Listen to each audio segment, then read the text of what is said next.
Already బెంగళూరులో start అయింది water scarcity. వాళ్ళు they are using tissue papers and disposable. ఇప్పుడు ఆ ప్రాబ్లం కూడా హైదరాబాద్లో రాబోతుంది. సీరియస్లీ వాటర్ స్కేర్సిటీని ఆపలేరు, అది ఇన్నోవేటబుల్. కానీ గవర్నమెంట్ కూడా చేసేది కొన్ని ఉంటాయి, దాంతో వాటర్ స్కేర్సిటీ రాకుండా చేయవచ్చు. అదొకటి మేజర్ ఇష్యూ. ఇప్పుడు ఇక్కడ ఇంత క్లోజ్గా కాంపాక్ట్గా వేస్తారు కదా, ఇప్పుడు ఇట్లాంటి ఏరియాలల్లో ఒక బోర్ వేయాలంటే ఎన్ని ఫీట్ల లోపలికి పోవాల్సి వస్తుంది? ఇప్పుడు 100 ఫీట్ల పైననే పోవాల్సి వస్తుంది.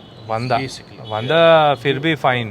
అట్లీస్ట్ 180-200 ఫీట్స్ బేసిక్ వెళ్ళాలి. అంటే గ్రౌండ్ వాటర్ అబండెంట్ ఉన్నాయి అన్నమాట ఓల్డ్ సిటీలో. ఉంది కానీ చాలా డీపర్ వెళ్ళాల్సి వస్తుంది. బట్ ఏం తెలుసా, న్యాచురల్ రిసోర్సెస్ ఎప్పటికైనా యూజ్డ్ అప్ అయిపోతాయి. అంటే ఇప్పుడు ఆ న్యాచురల్ రిసోర్సెస్ని మళ్ళీ రీఛార్జ్ చేయనీకే మన దగ్గర ఏమైనా పాయింట్స్ అట్లాంటివి, అది రెయిన్ హార్వెస్టింగ్ ఒక ఐడియా ఉంది కానీ గవర్నమెంట్ అది యూజ్ చేయదు. అండ్ అది ఏంటంటే తెలుసా, జనాల మీద ఉపయోగించమని చెప్పాలి.